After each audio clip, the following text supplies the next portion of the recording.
गैर आदिवासी जो आदिवासियों को पढ़ के उनके बारे में जान के जो शोध करते हैं, रचनाएं करते हैं, वे शोध रचनाएं हैं, आदिवासी रचनाएं नहीं। काफ़ी आपने इस बारे में कहा है। आदिवासियों के लिए जब बात करते हैं ना, तो हम कहते हैं कि मौखिक साहित्य है उनके पास। तो हम लोगों ने कहा कि मौखिक एक जो मुंह से कहे जाने वाला, लेकिन आदिवासियों के साहित्य को आप देखेंगे तो वो सिर्फ मौखिक नहीं है। लेकिन आते समय ए भाइयों, ए बहनों, नहीं भूल जाना तुम लोग, कंधे पर टांगी और तीर धनुष रखना। लोटा भर चुआ डाड़ी का पानी रास्ता में छीन सकते हैं, भूरा सफेद बोतल बंद पानी बेचने वाले व्यापारी। आओ सब आओ, फिर से आओ, पृथ्वी के घाव भरने आओ। झारखंड के सिमडेगा जिले के एक छोटे से गांव गर्जा पहाड़ टोली से निकलकर रांची आना और अपने नाना और अपनी माँ के नक्शे कदम पर चलते हुए उनकी सांस्कृतिक विरासत को आगे बढ़ाते हुए आदिवासी भाषा, साहित्य, संस्कृति और पहचान के मुद्दे को अपनी कविताओं में बाखूबी उकेरती हैं। हमारे साथ आदिवासी कवित्री वंदना टेटे जी हैं, जिनको आमंत्रित किया गया है अमेरिका के हार्वर्ड यूनिवर्सिटी में। इनको आमंत्रित किया गया है पोइट्री एंड पेंट नाइट कार्यक्रम में। तो हम स्वागत करते हैं वंदना जी का। मैडम, आपका स्वागत है दी ग्राम सभा में, और आपको तो सबसे पहले बहुत बहुत बधाई। अमेरिका जैसे इतने बड़े यूनिवर्सिटी से आपको आमंत्रण मिला है, और एक आदिवासी होने के नाते ये हमारे लिए, पूरे समाज के लिए, पूरे झारखंड के लिए बहुत ही गर्व की बात है।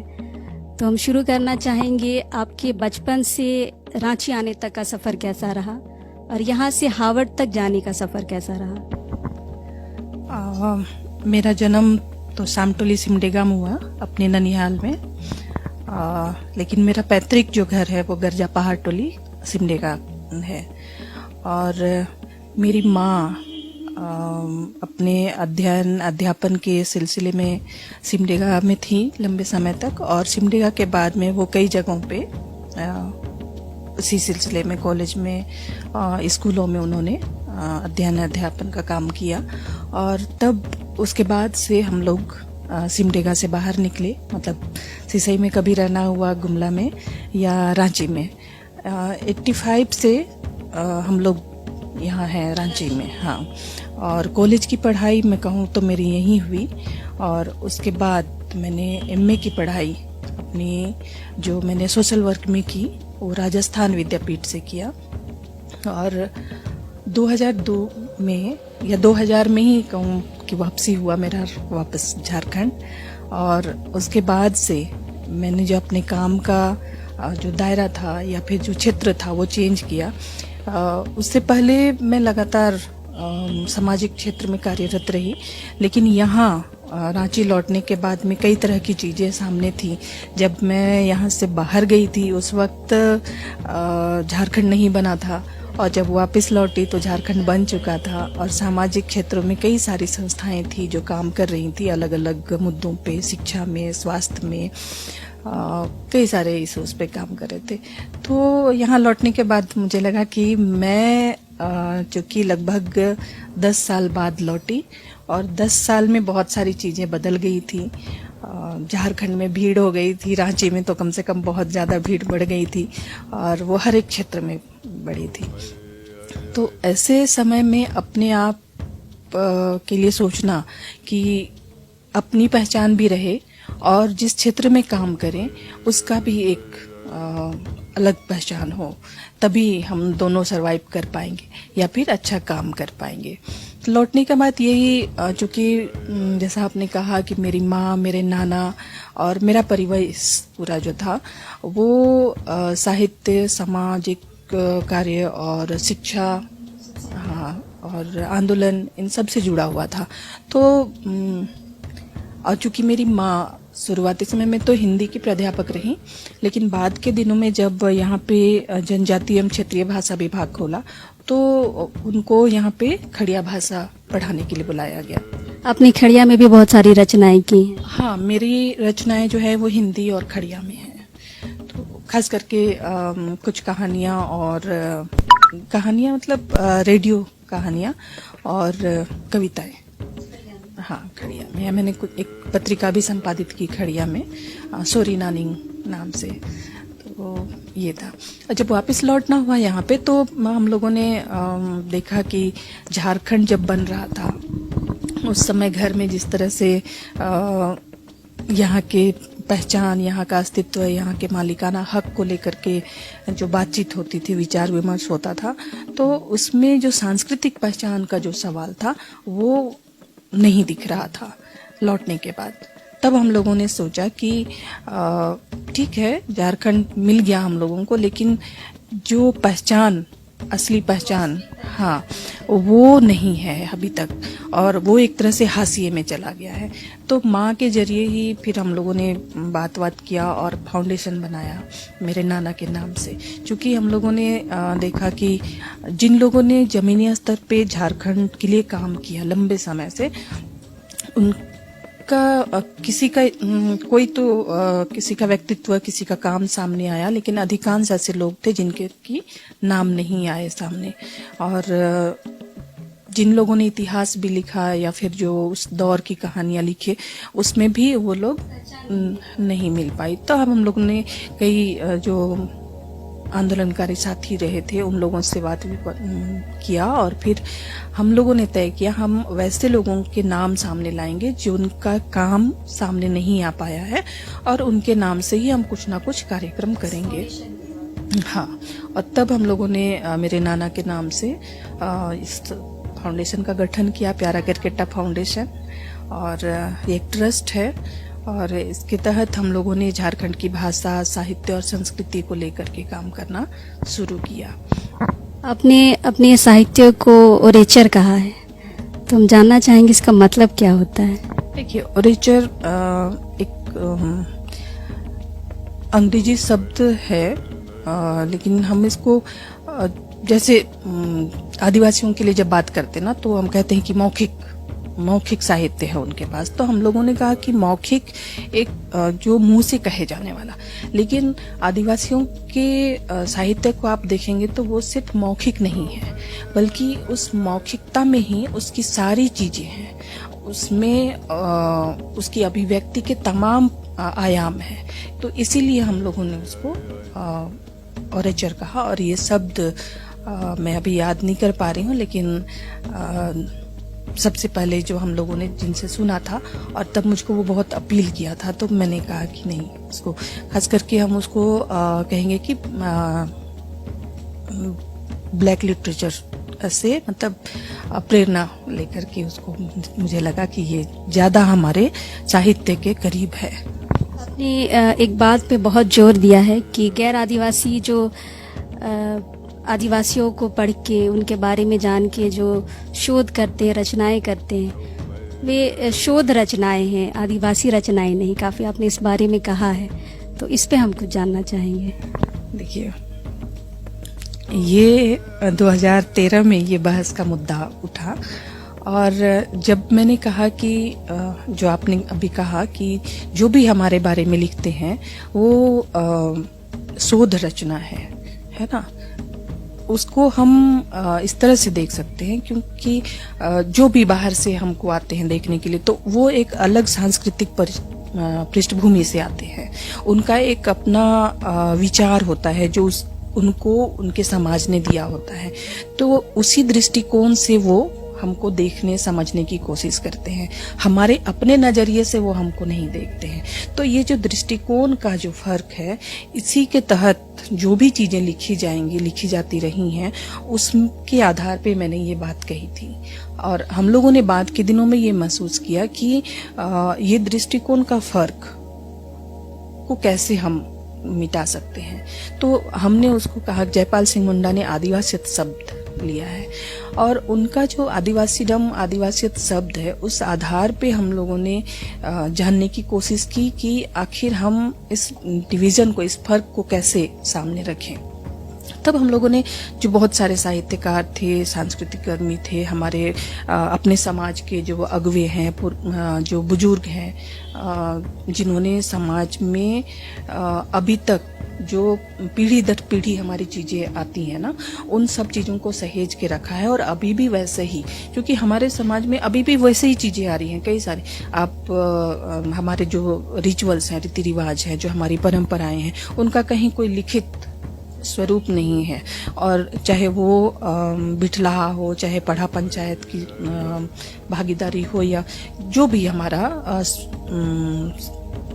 स्वशासन व्यवस्था जो है, इन सब चीज़ों का कहीं लिखित दस्तावेज नहीं है। और ये सारी चीज़ें बखूबी पीढ़ी दर पीढ़ी चल रही हैं। तो हम लोगों ने जब बात किया और ये तय किया कि हमारे पुरखे किस तरह से इन चीज़ों को संचालित करते रहे, और हमारे अभी के वर्तमान के जो अगुवे हैं वो अलग अलग क्षेत्र के, चाहे सांस्कृतिक हो, धार्मिक हो, सामाजिक हो, हर फील्ड के सभी लोगों के साथ में जब हम लोगों ने बातचीत की, और उसके आधार पे ये देखा कि कुछ चीजें हैं जिनको हम मोटा मोटी कह सकते हैं कि दर्शन, किसी भी समाज को चलाने के लिए, किसी भी समाज की सांस्कृतिक सामाजिक गतिविधियों और उनके व्यवहार को अगर आप देखेंगे तो वो एक किसी खास दर्शन से संचालित होते हैं। और उसी दर्शन को अगर हम व्याख्या करते हैं तो वो क्या क्या हो सकता है उसमें, तब हम लोगों ने कुछ एक बिंदु बनाए, और उस बिंदु के आधार पे हमने काफी चर्चाएं की, विमर्श किया एक दूसरे के साथ में कि ये सही है नहीं है। उसके बाद हम लोगों ने कहा कि जिस भी साहित्य में अगर ये चीजें होंगी वो आदिवासी साहित्य कहलाएगा, चाहे वो कोई भी लिखे, आदिवासी हो या गैरागी, लेकिन दर्शन के जो मूल तत्व है उनको उसमें होना चाहिए। और ये आदिवासी समाज तय करेगा कि वो है या नहीं है। झारखंड सरकार ने आपको 2012 में राज्य सम्मान पुरस्कार दिया, फिर भारत सरकार ने आपको 2013 में सीनियर फेलोशिप दिया, उसके बाद अभी आपको 2021 में हार्वर्ड में काव्य पाठ के लिए निमंत्रण मिला है। कैसा लग रहा है आपको अपना सफर? बहुत रोमांचित करने वाला तो है, लेकिन हार्वर्ड तक तो मैंने सोचा भी नहीं था। लेकिन हाँ, जो मैंने काम किया, मेरी पढ़ाई लिखाई भी इसी सिस्टम में हुई, लेकिन जब हम स्कूली शिक्षा से बाहर आते हैं और उस बाहर आने के दरमियान, स्कूली शिक्षा तक हमको कुछ भी नहीं पता होता है कि सामाजिक व्यवस्था या सामाजिक भिन्नता, सांस्कृतिक भिन्नता क्या है। हम सब लोग एक दूसरे को एक समान ही मानते हैं। लेकिन जब हम बाहर निकलते हैं अपने उस छोटे परिवेश से, अपने सामाजिक पारिवारिक परिवेश से बाहर निकलते हैं, तब हमें असलियत समझ में आती है कि दुनिया कैसी है। और तब एक धक्का निश्चित रूप से लगता है, क्योंकि हमारे अपने समुदाय में, अपने समाज में वो सारी चीजें नहीं होती हैं, और जब दूसरे समाज में आते ही वो सवाल हमारे सामने खड़े किए जाते हैं। तो उन सब से निपटने का तरीका क्या हो सकता है? जो लिखा हुआ पढ़ा उसमें हमारा समाज, हमारा समुदाय, हमारी संस्कृति, हमारा इतिहास कुछ भी नहीं। तो जब लोग सवाल कर रहे हैं तो हमारे पास, हम अपने आप को कैसे प्रस्तुत करें, क्या है हमारी थाती, तो हमारी जो विरासत है उस चीज को समझना, क्योंकि कोई लिखा हुआ रखा हुआ नहीं है हमारे पास, तो हम कहाँ समझेंगे, कैसे जानेंगे? तो जो हमारे अगुवे हैं, जो हमारे गीत हैं, जो हमारी कहानियां हैं, उनके माध्यम से चीजों को समझने की कोशिश की, और उन चीजों को पढ़ने का कोशिश किया जो एक बाहरी अध्येता लिख रहा है हमारे बारे में, हमको बता रहा है, और एक हमारा बिना पढ़ा लिखा बुजुर्ग व्यक्ति हमको बता रहा है।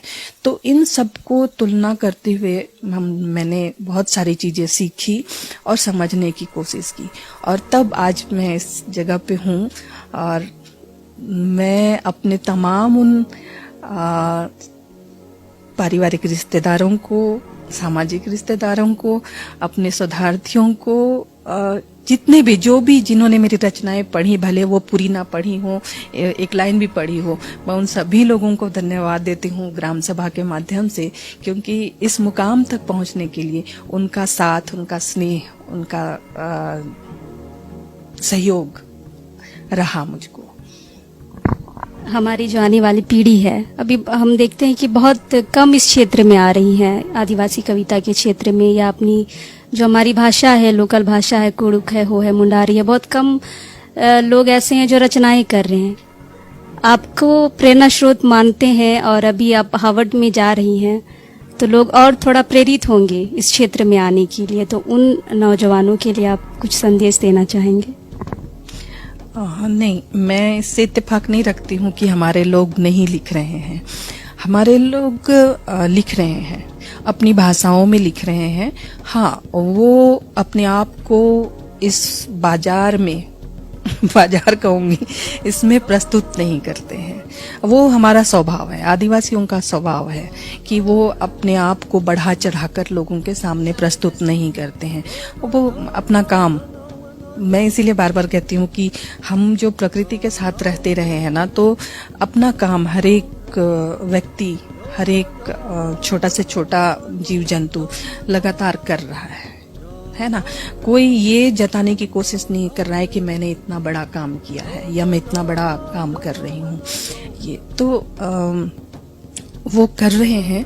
और जब से मैंने इस सीए में काम किया है, मतलब 2002 से लगातार हम लोग जब भाषाओं को, संस्कृति को लेकर के, साहित्य को लेकर के काम कर रहे हैं, तो उसमें मैंने हर एक, मतलब हम जो हमारे आदिम आदिवासी समुदाय हैं, वहाँ भी मैंने देखा है कि वो लोग लिख रहे हैं। अब जरूरी है कि हमारी नजर वहां तक है कि नहीं, हम उनको ढूंढ रहे हैं कि नहीं, या वो हम उन तक अपनी पहुंच बना रहे हैं कि नहीं। ऐसा नहीं होना चाहिए कि हम आगे बढ़ गए तो हम आगे अकेले चले जा रहे हैं और पीछे पलट के भी नहीं देखा कि कोई हमारे साथ है या नहीं, कोई आ रहा है या नहीं, या कोई आना चाहता है या नहीं, ये नहीं देख रहे हैं। ये नहीं होना चाहिए। तो मैं देखती हूँ कि हर एक भाषा समुदाय में बहुत सारे लोग लिख रहे हैं। और हाँ, ये है कि ऐसा कोई मंच नहीं था, नहीं, अभी भी बहुत नहीं है ऐसे मंच जो अपनी भाषाओं को तरजीह दे सके, है ना।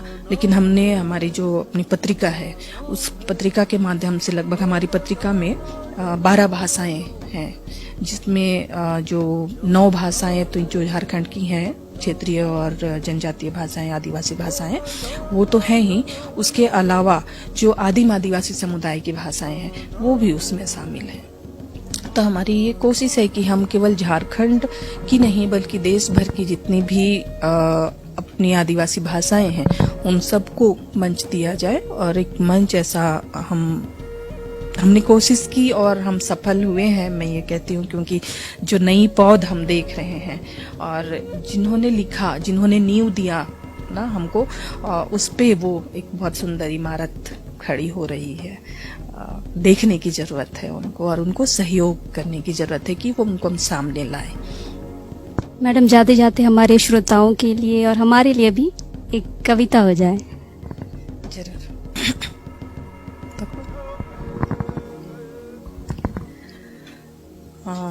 ये कविता मैंने 2018 में लिखी थी, और ये तब मैंने लिखा कि हम पर्यावरण की बात करते हैं, है ना। पर्यावरण दो संस्कृति, दो दृष्टिकोण कैसे अलग करता है। जब दूसरे लोग, गैर आदिवासी जब पर्यावरण की बात करते हैं, तो उनके ये में पेड़ पौधे होते हैं, जीव जंतु होते हैं। लेकिन आदिवासी जब पर्यावरण की बात कहते हैं, हालांकि आदिवासियों की शब्दावली नहीं है पर्यावरण, लेकिन जब वो पर्यावरण जैसी चीज पे सोचते हैं तो उसमें तमाम सृष्टि शामिल होती है। मतलब छोटा से छोटा एक जीव और इंसान, सब लोग उसमें शामिल होते हैं। तो 5 जून को सब लोग बहुत पर्यावरण दिवस मनाते हैं, और उसका क्या हस्र होता है बाद में, ये हम सभी लोग जानते हैं। तो मैंने उस दरमियान उन चीजों को ही ये करते हुए लिखा था। तो आपकी ग्राम सभा के माध्यम से मैं ये कविता ये करती हूँ। उसका शीर्षक है, आओ पृथ्वी का घाव भरे। आओ सब आओ, फिर से आओ। आओ सब आओ, फिर से आओ, पृथ्वी के घावों को भरने। बारूद से फटी लहूलुहान, आसमान की चमड़ी को सीने। पानी, बीज, खाद और गठरी भर कपास लाओ। लेकिन आते समय ए भाइयों, ए बहनों, नहीं भूल जाना तुम लोग, कंधे पर टांगी और तीर धनुष रखना। लेकिन आते समय ए भाइयों, ए बहनों, नहीं भूल जाना तुम लोग कंधे पर टांगी और तीर धनुष रखना। लोटा भर चुआ डाड़ी का पानी रास्ता में छीन सकते हैं भूरा सफेद बोतल बंद पानी बेचने वाले व्यापारी। मुट्ठी भर गोंदली गोड़ा बीज धान को लूट सकते हैं दिल्ली अमेरिका की पेटेंट कंपनियां। टोकरी में सिर पर धरे खादों में उद्योगपतियों के पाले पोसे वैज्ञानिक मिला सकते हैं रासायनिक जहर। कपास जला सकते हैं नंगापन का धर्म बांचने वाले पुरोहित। सावधानी रखते हुए आओ, जंगल जंगल से आओ, हर डुंगरी पहाड़ कोचा बस्ती से आओ। स्कूलिया मैया बाबू, अखड़ा में खेल डेग रहे छुआ जवान, कारखाना और ठिका में खट रहे मजूर, एक एक करके सब आओ, सब आओ। सबसे पुराना अन्न लेकर, पथराई सभ्यता में फालतू पड़ी मिट्टी लेकर, गोबर सड़ी पत्तियों का खाद लेकर, गंदला ही सही भर डूबा पानी लेकर, किसी कोने में बचा हुआ कपास लेकर आओ, सब आओ, बिना देरी किए आओ, आओ। हम रोपेंगे बीज, डालेंगे खाद पानी, जिसे सेकेगा सूरज बुढ़ा, जिसे सेकेगा सूरज बुढ़ा। ठंडक लीपेगी चांद बूढ़ी। इस तरह भरेंगे हम फिर से पृथ्वी का घाव। चिड़ियों के पंख पर बैठकर सी देंगे आसमान की फटी हुई चमड़ी और अगोरेंगे फिर पुरखों की तरह बिहीन लगे खेतों को, उगते हुए नए जंगल को, कंधे से टांगी और तीर धनुष को पल भर भी बिना हटाए। उगते हुए नए जंगल को, बिहीन लगे खेतों को हम अगोरेंगे पुरखों की तरह। मरंगबुरु जिसे दुलराता सहराता रहेगा रात दिन साथ में खड़ा रहकर।